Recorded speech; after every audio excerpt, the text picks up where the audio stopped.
Hi friends, నేను మీ Mamata. Welcome to Mamata's kitchen. ఈరోజు మన కిచెన్లో ఉల్వ చారుని ఏ విధంగా ప్రిపేర్ చేసుకోవాలో చూపించబోతున్నాను.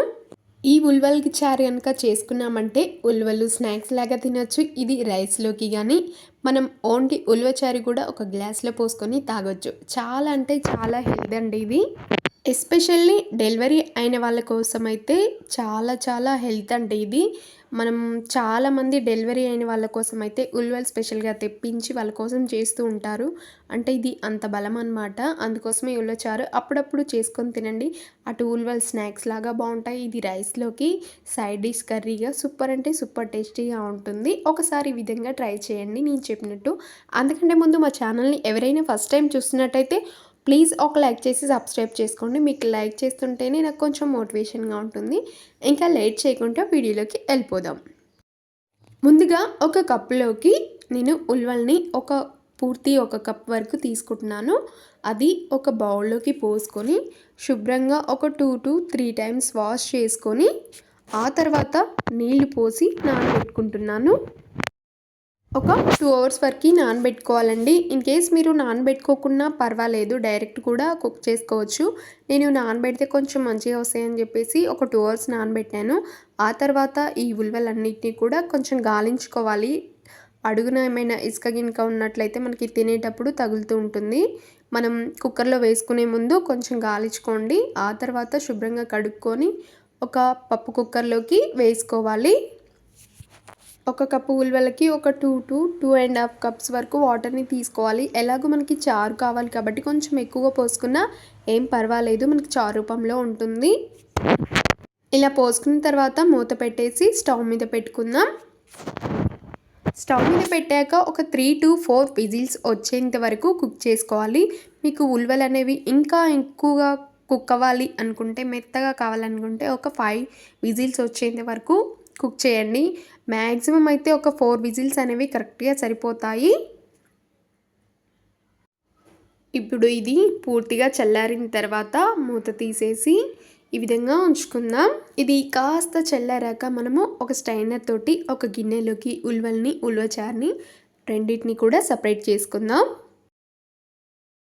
మనం ఇప్పుడు స్ట్రైనర్లో వేసుకున్న ఉల్వలన్నిటిని కూడా ఒక బౌల్లోకి సపరేట్గా పెట్టుకోండి.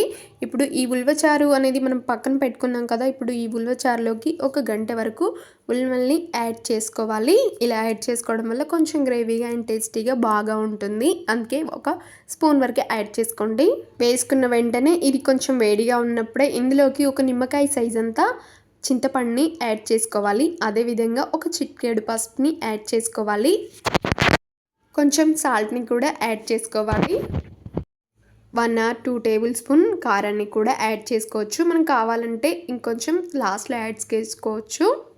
ఇప్పుడు వీటన్నిటిని కూడా గడ్డతో కలుపుకొని కొంచెం వాటర్ని పోసుకొని ఒక 5 minutes పక్కన పెట్టుకోండి. ఆ తర్వాత స్టవ్ మీద పెట్టుకుందాం.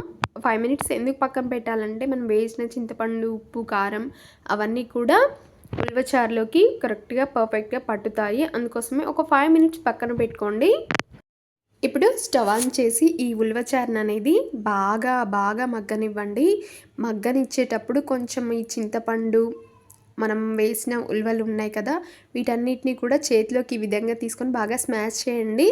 అప్పుడు మనకి టేస్ట్ అనేది సూపర్గా వస్తుంది. ఇలా 5 minutes వెయిట్ చేయడం వల్ల ఈ చింతపండు కూడా బాగా నానిపోతుంది. అందుకోసమే పక్కకు పెట్టుకోవాలి. ఒక 5 minutes ఈ విధంగా బాగా స్మాష్ చేసిన తర్వాత ఈ ఉల్వ చారు అనేది బాగా మగ్గనివ్వాలి.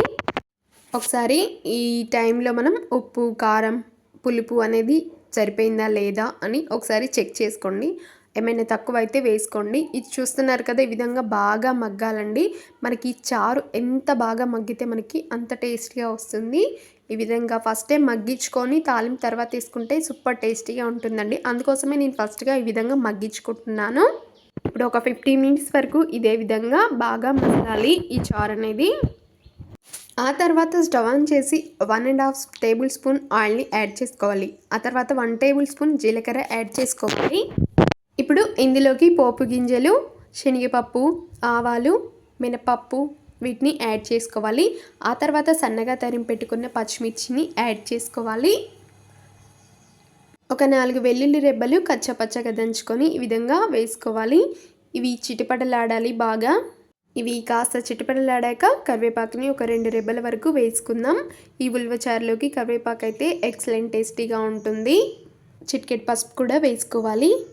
2 నుంచి 3 ఎండుమిర్చి వేసుకోవాలి. ఇలా వేగిన తర్వాత చారుని ఇందులో లేకపోతే ఈ తాలింపు అంతా కూడా చారులో పోసుకోవాలి. ఇక్కడ మనం ముందుగా మగ్గించుకున్న చారు ఉంది కదా, ఆ చారులోకి ఈ తాలింపు అనేది వేసుకున్నామంటే ఎక్సలెంట్ టేస్టీగా ఉంటుంది. ఒకసారి ఈ విధంగా ట్రై చేయండి. సూపర్ అంటే సూపర్గా ఉంటుంది. అన్నం అయితే గబగబా తినేస్తారు. అంతేనండి, సింపుల్ ఉల్వచారు కాసేపట్లో మనకి చక్కగా రెడీ అయిపోయింది. ఎప్పుడంటే అప్పుడు ఉల్వచారుని ఈ విధంగా చేసుకొని తినండి. హెల్త్కి అయితే చాలా చాలా మంచిది. అండ్ అన్నం కూడా మనకి ఫాస్ట్గా అయిపోతుంది తినడం, అంత బాగుంటుంది. నా వీడియో కనుక మీకు నచ్చినట్టయితే లైక్ చేసి మీ ఫ్రెండ్స్కి షేర్ చేయండి. అండ్ మరిన్ని వీడియోస్ కింద డిస్క్రిప్షన్లో ఇస్తాను, ఒకసారి వెళ్ళి చెక్ చేయండి. And thanks for watching.